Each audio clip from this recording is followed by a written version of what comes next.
Assalamualaikum warahmatullahi wabarakatuh. Perkenalkan kami dari kelompok 4 yang beranggotakan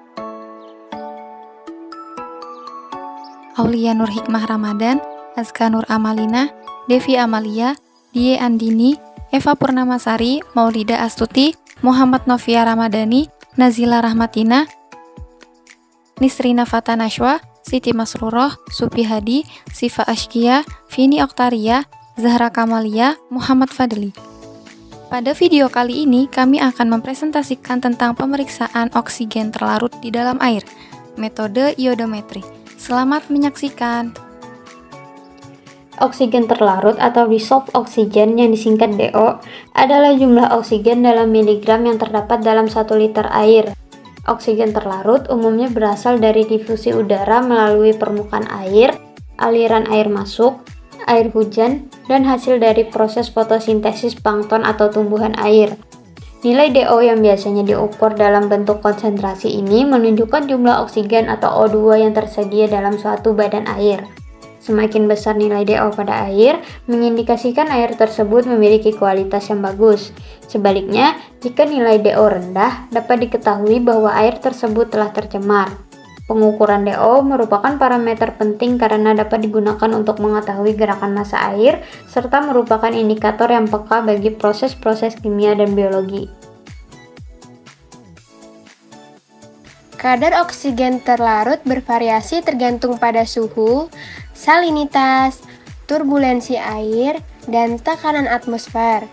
Kadar oksigen terlarut juga berfluktuasi secara harian atau diurnal dan musiman, tergantung pada pencampuran atau mixing dan pergerakan atau turbulens massa air, aktivitas fotosintesis, respirasi, dan limbah atau efluen yang masuk ke badan air. Kadar oksigen terlarut dapat diukur menggunakan metode titrasi iodometri. Pada titrasi iodometri secara tidak langsung, natrium tiosulfat digunakan sebagai titran dengan indikator larutan amilum. Natrium tiosulfat akan bereaksi dengan larutan iodin yang dihasilkan oleh reaksi antara analit dengan larutan Ki berlebih. Sebaliknya, indikator amilum ditambahkan pada saat titrasi mendekati titik ekivalen karena amilum dapat membentuk kompleks yang stabil dengan iodin. Titrasi iodometri merupakan titrasi redoks yang menggunakan larutan standar I2 sebagai titran. Dalam suasana netral atau sedikit asam, titrasi tersebut juga dapat dikatakan dengan titrasi langsung, karena dalam proses titrasi ini, I2 berfungsi sebagai preaksi. Dengan menggunakan titrasi iodometri, sampel yang akan dianalisis terlebih dahulu ditambahkan larutan MnCl2 dan NaOH sampai larutan Ki, sehingga akan terjadi endapan MnO2. Dengan menambahkan H2SO4 atau HCl, maka endapan yang terjadi akan larut kembali dan juga akan membebaskan molekul iodium atau I2 yang ekivalen dengan oksigen terlarut. Iodium yang dibebaskan ini selanjutnya dititrasi dengan larutan standar natrium tiosulfat Na2S2O3 dan menggunakan indikator larutan amilum. Tujuan oksigen terlarut dalam air adalah untuk mengukur jumlah oksigen yang larut di dalamnya. Ini penting karena organisme akuatik memerlukan oksigen untuk hidup, dan kualitas air yang baik ditandai dengan kandungan oksigen yang mencukupi. Pengukuran oksigen terlarut membantu memantau keberlanjutan ekosistem perairan dan mendukung pengelolaan sumber daya alam yang berkelanjutan. Uji oksigen terlarut dalam air dilakukan untuk mengevaluasi tingkat oksigen yang tersedia bagi organisme hidup di dalam ekosistem perairan. Oksigen sangat penting bagi kehidupan ikan, plankton, dan organisme akuatik lainnya. Dengan mengukur oksigen terlarut, kita dapat menilai kualitas air dan memastikan bahwa lingkungan perairan mendukung kehidupan yang sehat. Monitoring secara teratur membantu mencegah masalah seperti hipoksia, di mana kadar oksigen rendah dapat merugikan ekosistem perairan. Prinsip: oksigen dalam sampel air akan mengoksidasi MnSO4 yang ditambahkan ke dalam larutan pada keadaan alkalis, sehingga terjadi endapan MnO2 dengan penambahan asam sulfat, dan Ki akan dibebaskan iodin yang ekuivalen dengan O2 terlarut. I2 yang dibebaskan dititrasi dengan tiosulfat menggunakan indikator Kanji. Peraturan Pemerintah Republik Indonesia Nomor 22 Tahun 2021 tentang penyelenggaraan perlindungan dan pengelolaan lingkungan hidup untuk baku mutu air sungai dan sejenisnya, kadar oksigen terlarut dalam air minimal 6 mg per liter. Cara kerja pemeriksaan oksigen terlarut dalam air. Lakukan pembakuan tiosulfat terlebih dahulu dengan cara kerja. Masukkan 5 ml kalium karbonat ke dalam Erlenmeyer. Tambahkan 50 ml Aquades. Lalu, tambah 5 ml kalium iodida 10%. Homogenkan. Setelah itu, tambahkan 5 ml asam sulfat 2N di bawah permukaan cairan, lalu tutup Erlenmeyer. Titrasi dengan tiosulfat N/80 sampai didapat warna kuning muda.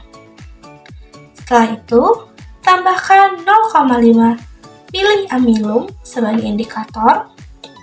Titrasi kembali dengan tiosulfat sampai warna biru tepat hilang.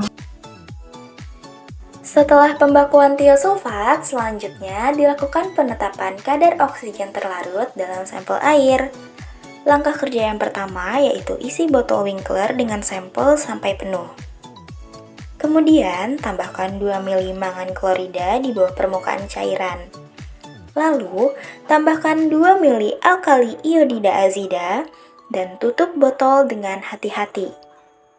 Kocok dengan membalikkan botol beberapa kali agar larutan terhomogenkan.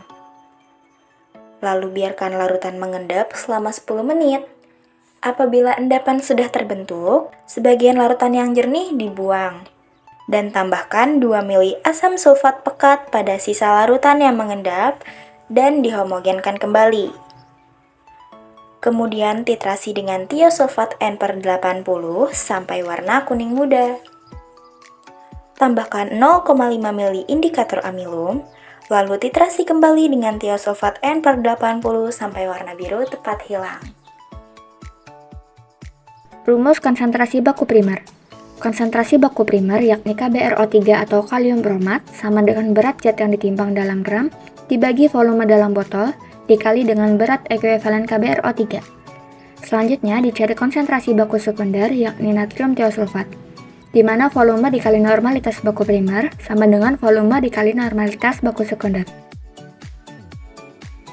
Selanjutnya, dicari penetapan kadar oksigen terlarut dalam air, di mana ppm oksigen sama dengan volume dikali normalitas tiosulfat dikali berat ekuivalen oksigen dikali 1000 ml dibagi dengan volume botol dikurang 4 ml. Selanjutnya, kita akan melakukan contoh perhitungan kadar oksigen terlarut dari data-data yang telah diketahui. Di sini diketahui volume titrasi penetapan yaitu 9,4 ml, konsentrasi tiosulfat yaitu 0,0110 normalitas, volume botol Winkler yaitu 100,0 ml, dan berat ekivalen oksigen sama dengan 8 mg per ekivalen. Lalu, berapakah kadar oksigen terlarut dalam sampel air tersebut? Untuk mengetahui kadar oksigen terlarut dalam sampel air, kita gunakan rumus yang telah dibahas sebelumnya, yaitu ppm oksigen sama dengan volume titrasi penetapan dikali normalitas natrium tiosulfat dikali berat ekivalen oksigen dikali 1000 dibagi volume botol dikurang 4 ml. Karena semua datanya telah diketahui, maka kita tinggal memasukkan angka-angkanya ke dalam rumus. Untuk volume titrasi penetapan yaitu 9,4 ml dan normalitas tiosulfat yaitu 0,0110 N. Dan untuk berat ekivalen oksigen yaitu 8 mg per ekivalen. Kemudian untuk volume botol yaitu 100,0 ml. Setelah dihitung, diperoleh kadar oksigen terlarut dalam sampel adalah 8,6166 mg per liter. Kadar tersebut memenuhi standar mutu kualitas air yang baik menurut Peraturan Pemerintah Nomor 22 Tahun 2021 tentang penyelenggaraan, perlindungan, dan pengelolaan lingkungan hidup. Demikianlah isi presentasi dari kelompok 4. Apabila ada salah kata maupun isi dari presentasi kami, mohon dimaafkan. Semoga bermanfaat dan terima kasih. Wassalamualaikum warahmatullahi wabarakatuh.